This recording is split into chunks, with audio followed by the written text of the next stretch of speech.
Hello बच्चों, Patel coaching में आपका स्वागत है। अभी सीबीएसई ने एक सर्कुलर जारी किया है, डेटेड है 5 जुलाई 2021, ठीक है, जो कि आपके स्क्रीन पे दिख रहा है। तो इस सर्कुलर में सीबीएसई ने बताया है कि जो आप लोगों का सेशन है 2021-22 का, उसमें जो असेसमेंट होगा आप लोगों का बोर्ड एग्जामिनेशन का क्लास 10th और 12th वालों का, उसमें एक स्पेशल स्कीम इसने लॉन्च किया है, ठीक है। रीजन क्या बताया है कि ड्यू टू कोविड-19 पेंडेमिक सीबीएसई ने क्या किया है कि सारा का सारा जो कोर्स था 2020-21 का एकेडमिक सेशन का, उसमें जो बहुत सारा भाग जो है ना वर्चुअल मोड से पढ़ाई हुआ था, ठीक है। और आज भी आप देखेंगे तो वर्चुअल मोड से ही पढ़ाई हो रहा है 2021-22 में। और ड्यू टू जो स्ट्रीम रिस्क था एसोसिएटेड था बोर्ड एग्जाम कंडक्ट करवाने में सेकेंड वेव के कारण, तो अप्रैल 2021 में क्या हुआ था कि बोर्ड एग्जाम जो थे ना 10th और 12th के वो कैंसिल हो गए थे, ठीक है। और रिजल्ट जो है वो एक बेसिस ऑफ क्रेडिबल, रिलायबल और फ्लेक्सिबल तरीके से और अल्टरनेटिव जो असेसमेंट पॉलिसी है ना उसके ऊपर बनाया जा रहा है और बनाया गया है, ठीक है। तो इसमें जो प्रॉब्लम क्या है कि प्रॉब्लम तो आज भी एग्जिस्ट कर रहा है। तो सीबीएसई ने एक सर्वे करवाया है जिसमें सारे गवर्नमेंट स्कूल जो हैं उसमें शामिल हुए, सारे प्राइवेट स्कूल शामिल हुए। तो उसने पाया कि जो पिछले साल उसने कोर्स को कम किया था, है ना, आपका जो सिलेबस रिड्यूस हुआ था, खासकर 10th और 12th वाले जो बच्चे प्रीवियस ईयर के थे वो लोग जान रहे हैं। तो उसी प्रकार का सिचुएशन आज भी है, क्योंकि ऑनलाइन एजुकेशन जो है आज भी हो रहा है। और गाँव में क्या होता है कि ऑनलाइन एजुकेशन के थ्रू जो कनेक्टिविटी है या जो उसका इफेक्टिवनेस है उतना प्रॉपर नहीं रहता। साथ में कई बच्चे गरीब हैं जिनके पास इस प्रकार के साधन भी नहीं होते हैं, जो साधन शहरी बच्चों और अमीर बच्चों के पास होते हैं।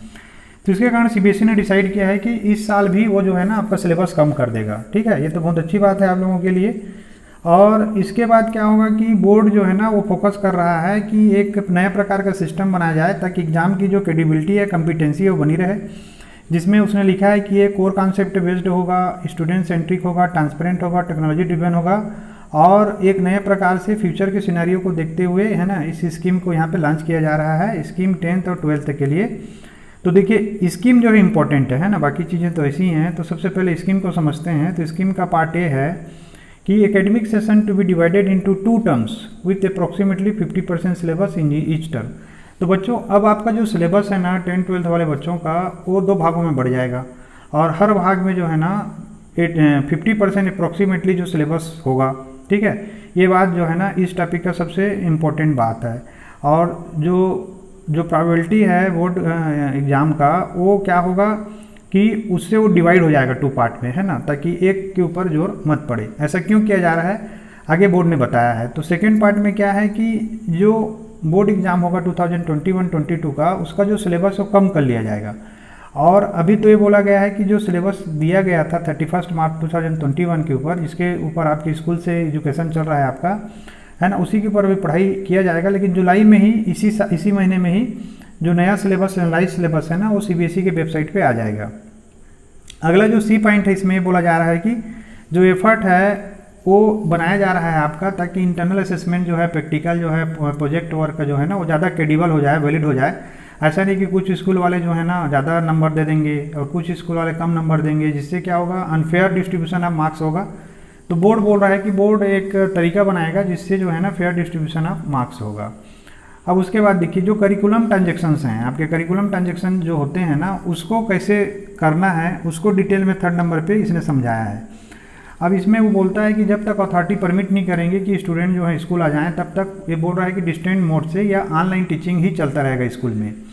साथ ही साथ ये बोलता है कि 9th और 10th के लिए जो इंटरनल असेसमेंट है पूरे साल भर का, टर्म 1 और टर्म 2 का, उसमें क्या होगा 3 तो आपका पीरियडिक टेस्ट होगा, ठीक है। फिर इसमें स्टूडेंट इंरिचमेंट भी देखा जाएगा, आपका portfolio, practical work, speaking, listening, activity और प्रोजेक्ट, ये सब को बिल्कुल ही अच्छे तरीके से मेंटेन किया जाएगा। साथ ही साथ क्लास 11th और 12th का जो इंटरनल असेसमेंट है वो पूरे साल भर में, है ना, लिया जाएगा टर्म 1 और 2 को छोड़कर। इसमें क्या होगा कि हर टॉपिक के लास्ट में यूनिट टेस्ट होगा, एक्सप्लोरेटरी एक्टिविटीज़ होंगे, प्रैक्टिकल्स होगा, प्रोजेक्ट होगा। तो अब देखिए इसने बता दिया कि इंटरनल असेसमेंट जो है किस बेसिस पे किया जाएगा, ठीक है। साथ ही साथ ये बोलता है कि हर स्कूल जो है ना हर स्टूडेंट का एक प्रोफाइल बनाएगा जिसमें जो सभी का सभी असेसमेंट जो ले रहा है पूरे साल भर का, है ना, उसको डिजिटल फॉर्मेट में रखेगा ताकि एक एविडेंस बन जाए, कल जाके स्टूडेंट को कोई प्रॉब्लम होता है तो उसको दिखा सके। साथ ही साथ सीबीएसई जो क्या करेगा स्कूलों को ना एक आईटी प्लेटफार्म अवेलेबल करवाएगा ताकि जो इंटरनल असेसमेंट के जो मार्क्स हैं ना उसको अपलोड कर सकें। साथ ही साथ जो गाइडलाइन है ना, इंटरनल असेसमेंट के लिए सारे सब्जेक्ट के लिए, ये जब रेशनलाइज किया जाएगा टर्म वाइज जो सिलेबस है 2021-22 के लिए, जो कि जुलाई मंथ में आएगा, तो उसके साथ ही साथ ये जो इंटरनल असेसमेंट है उसके लिए भी गाइडलाइन जो है ना CBSE जारी कर देगा। अभी वो गाइडलाइन जारी नहीं कर रहा है, केवल मोटा मोटा बता रहा है। साथ ही साथ जो बोर्ड है ना वो बोलता है कि जो एडिशनल रिसोर्सेज हैं जैसे कि simple assessment, question banks, teacher training है ना, ताकि जो रिलायबल एक मेथड बन जाए कि सारे स्कूल वाले अलग अलग ढंग से ना करें उसको, और एक वैलिड तरीका हो जाए इंटरनल असेसमेंट का, वो भी ये जारी करेगा। ठीक है। और नेक्स्ट पार्ट में जो है ना टर्म एग्जामिनेशन कैसे होगा उसको CBSE ने यहाँ पे बताया है कि बोलता है कि टर्म एग्जामिनेशन जो है ना फर्स्ट टर्म के लास्ट में होगा, और फर्स्ट टर्म को ना बोर्ड ही ऑर्गेनाइज करेगा एग्जामिनेशन को, टर्म के एग्जामिनेशन को। ठीक है। और ये कब होगा, बोर्ड बोलता है कि नवंबर-दिसंबर 2021 में होगा, है ना। और इसमें एक फ्लेक्सिबिलिटी रहेगी हर स्कूलों को कि वो एक विंडो पीरियड रहेगा 4 to 8 वीक्स का, जिसमें स्कूल जो है ना अलग अलग पार्ट में कंट्री में जो हमारे सिचुएटेड हैं, साथ ही अब्रॉड में हैं, तो अपने हिसाब से वो लोग एग्जाम कंडक्ट कर सकेंगे। लेकिन एग्जाम होगा नवंबर-दिसंबर 2021 में। ठीक है। और इसके जो डेट है ना वो भी बोर्ड ही जारी करेगा, है ना, स्कूलों से ये नहीं होगा। और ये इसके लिए एक अलग नोटिफिकेशन आएगा बोर्ड की वेबसाइट पे, जो कि बाद में बताया जाएगा। ठीक है। और एक क्वेश्चन कैसे आएंगे इसमें, क्वेश्चन पेपर कैसा होगा, तो बोर्ड बोल रहा है कि इसमें MCQ टाइप के क्वेश्चन होंगे, जिसमें कोर बेस्ड MCQ भी रहेंगे और असर्शन और रीजनिंग टाइप के क्वेश्चंस भी रहेंगे। ठीक है। और ये 90 मिनट का टेस्ट होगा, और ये रेशनलाइज सिलेबस को ही कवर करेगा। ठीक है, टर्म 1 का, जो कि अप्रॉक्सीमेटली 50% होगा पूरे सिलेबस का। ठीक है। और ये जो क्वेश्चन पेपर है ना वो बोर्ड खुद भेजेगा स्कूल को मार्किंग स्कीम के साथ में, है ना। जैसे कि पहले क्या होता था, ईयर एंड में सब आता था क्वेश्चन पेपर का जो सिंपल पेपर वगैरह है, मार्किंग स्कीम है, अब ये बोर्ड पहले ही भेज देगा। उसके बाद बोलता है the exams will be conducted under the supervision of the external centre superintendents and observers appointed by the CBSE। तो जैसे बोर्ड एग्जाम होता था बिल्कुल इसी प्रकार से CBSE अब क्या करेगा कि जो सारे एग्जाम्स होंगे ये सुपरवाइज्ड होंगे, है ना, किनके द्वारा, जो एक्सटर्नल सेंटर सुपरिटेंडेंट इनके द्वारा, और जो ऑब्जर्वर्स होंगे जो कि CBSE के द्वारा अपॉइंट किए जाएंगे उनके द्वारा। ठीक है। साथ ही साथ जो स्टूडेंट्स हैं ना वो OMR सीट दिया जाएगा स्टूडेंट्स को मार्किंग करने के लिए। आपको मालूम होगा ऑप्टिकल मार्क रीडर सीट होता है जिसमें गोल गोल बना रहता है, जिसको काला करके हम लोग आंसर सॉल्व करते हैं, है ना। 1 से 5 तक या 1 से 4 ऑप्शन होता है इसमें। तो इनको स्कैन करके ना तुरंत अपलोड कर दिया जाएगा CBSE के पोर्टल पे, है ना। बाद में ऐसा नहीं है कि कोई स्कूल उसको पकड़ा रहेगा और अपनी तरफ से भेजेगा। और साथ ही साथ दूसरे किसी तरीके से अगर मार्क्स को एवोल्यूट किया जाता है तो तुरंत मार्क्स को अपलोड किया जाएगा स्कूल के द्वारा उसी दिन पे, है ना। इसमें कोई रखने का कार्यक्रम नहीं है, कोई घपलेबाजी का चांस नहीं है। और जो फाइनल डायरेक्शन है ना इस मामले में वो स्कूलों को दिया जाएगा बोर्ड के द्वारा, है ना, एग्जाम यूनिट के थ्रू। अब देखिए जो इसका लास्ट पॉइंट है ना, बोलता है कि जो टर्म 1 का एग्जामिनेशन है वो ओवरऑल जो स्कोर होगा, फाइनल स्कोर होगा, उसमें ये कंट्रीब्यूट करेगा। ठीक है। अब देखिए 5th नंबर जो है ना वो टर्म 2 एग्जामिनेशन के ऊपर है, जो कि ईयर एंड एग्जामिनेशन होगा। इसमें क्या होगा, जो बचा हुआ आपका सिलेबस है, जो रेशनलाइज सिलेबस का जो पार्ट 2 होगा, जो 50% बचा हुआ सिलेबस है ना, वो टर्म 2 के लिए रहेगा, और उस एग्जामिनेशन में उसके क्वेश्चंस आएंगे। ठीक है। तो ये भी क्या होगा, रेशनलाइज सिलेबस के ऊपर बेस्ड होगा। और ये जो डेट है ना बहुत इंपॉर्टेंट है, यहाँ पे ब्लैक में लिखा हुआ है, आप देख सकते हैं। ये जो डेट है आपके लास्ट एग्जामिनेशन का वो है मार्च-अप्रैल 2022। ओके, इसमें होगा ये।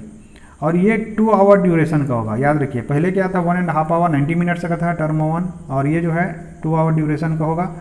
साथ ही साथ इसमें क्या बोल रहा है कि ये जो है ना core based, situation based question आएगा, open ended, short answer, long answer type के क्वेश्चन रहेंगे। ठीक है। तो इसका फॉर्मेट जो है बिल्कुल डिफरेंट होगा टर्म 1 के फॉर्मेट से। साथ ही साथ अगर ऐसा कंडीशन आता है कि नॉर्मल जो डिस्क्रिप्टिव एग्जामिनेशन है वो पॉसिबल नहीं हो पाता है, तो फिर से क्या होगा, 90 मिनट का MCQ होगा, जो कि टर्म 1 में हो रहा है। ठीक है ना, ये लिया जाएगा आपका टर्म 2 में भी सेम टाइप का। ठीक है। और ये जो टर्म 2 के मार्क्स जो होंगे ना वो आपके फाइनल ओवरऑल स्कोर में भी कंट्रीब्यूट करेंगे। आ रहा है बच्चों समझ में आप लोगों को? अब देखिए इसके बाद क्या है, जो लास्ट है assessment examination as per different situations. मान लीजिए अब सिचुएशन, अलग अलग सिचुएशन के लिए अब CBSE ने बिल्कुल तैयारी कर ली है। मान लीजिए एक ऐसा सिचुएशन है पहला जिसमें कि पेंडेमिक का सिचुएशन इंप्रूव हो जाता है और स्टूडेंट जो है ना स्कूल जा सकते हैं और एग्जाम देने के लिए सेंटर जा सकते हैं। तो क्या होगा, तब भी टर्म 1 टर्म 2 का एग्जामिनेशन होगा, है ना। अब वो फाइनल ईयर एग्जाम नहीं होगा, 2 बार एग्जाम होगा, जिसमें थ्योरी मार्क्स जो है ना वो डिस्ट्रीब्यूट होंगे इक्वली इन दोनों एग्जाम पे। ठीक है।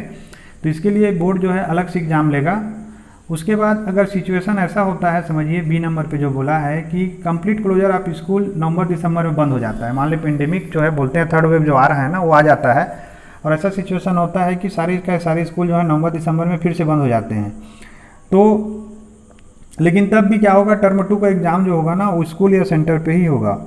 इस केस में क्या होगा कि टर्म 1 जो MCQ बेस्ड एग्जामिनेशन है ना वो स्टूडेंट को ऑनलाइन ऑफलाइन घर से दिया जाएगा, है ना, और इसका वेटेज मिलेगा फाइनल स्कोर में, ठीक है, और ये वेटेज थोड़ा कम कर दिया जाएगा, तब टर्म 2 के एग्ज़ाम के वेटेज को बढ़ा दिया जाएगा, है ना, लेकिन एग्ज़ाम आपको देना ही है, पहले टाइप का नहीं होगा कि एग्ज़ाम नहीं देंगे, भले ही घर से दीजिए आप। साथ ही साथ इसमें जो क्वेश्चन, इसमें जो पॉइंट नंबर 3 है ना, सी जो है वो बोलता है कि अगर एक ऐसा सिचुएशन आता है कि कंप्लीट क्लोजर हो जाता है मार्च अप्रैल 2022 में, तो टर्म 1 एग्ज़ाम जो है स्कूल या सेंटर पे होगा, तो इस केस में क्या होगा कि जो परफॉर्मेंस होगा आपका टर्म 1 में, जो कि MCQ बेस्ड क्वेश्चन है, इंटरनल असेसमेंट है, इनके वेटेज को बढ़ा दिया जाएगा और इनके वेटेज के ऊपर ही टर्म 1 एग्जामिनेशन के ऊपर ही आपका पूरा का पूरा साल का रिजल्ट जो है बनाया जाएगा।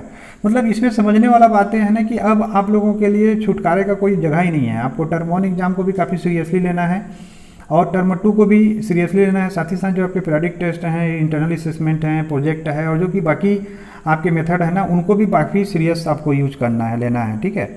और इसका लास्ट जो पॉइंट है ना, जो कि बहुत इंपॉर्टेंट है, कि अगर एक ऐसा सिचुएशन आता है कि पेंडेमिक के कारण जो है ना, जो स्कूल है ना पूरे के पूरे क्लोज हो जाते हैं, समझिए पूरे कंप्लीट क्लोजर हो जाता है, तो क्या होगा, तब भी टर्म 1 और टर्म 2 का एग्ज़ाम होगा, ठीक है, घर से होगा ये अब, ठीक है। तो ये एग्ज़ाम घर से होगा, लेकिन एग्ज़ाम तो होगा ही होगा, समझिए। तो इस केस में क्या होगा कि रिजल्ट आपका बनाया जाएगा इंटरनल असेसमेंट में, प्रैक्टिकल प्रोजेक्ट और में जो आपको मार्क्स मिलेंगे, साथ ही साथ जो आपको थ्योरी मार्क्स मिलेगा टर्म 1 और टर्म 2 के एग्ज़ाम में, है ना, जो कि घर से आपका लिया जाएगा। तो इस केस में जो है ना देखा जाएगा कि किस प्रकार से जो वैलिडिटी है और रिलायबिलिटी असेसमेंट का उसको इंश्योर किया जाए, उसके लिए मेजरमेंट जो है, ये मेजर्स जो है CBSE लेगा। तो इस हिसाब से अगर आप देखोगे तो मतलब जो लास्ट सिचुएशन है वो सिचुएशन तो कम ही लग रहा है, लेकिन ये भी हो सकता है ना, इसको डिनाई नहीं किया जा सकता। तो इस केस में जो डाटा एनालिसिस ऑफ मार्क्स है स्टूडेंट का, वो इस प्रकार से इंश्योर किया जाएगा CBSE के थ्रू, ताकि जो इंटीग्रिटी है ना वो इंटरनल असेसमेंट का या होम बेस्ड एग्जामिनेशन का वो बना रहे।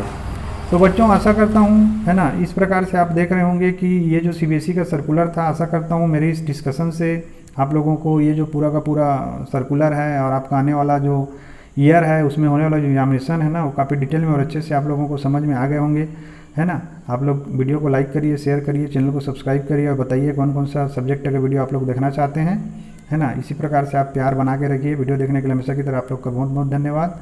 Thank you for watching.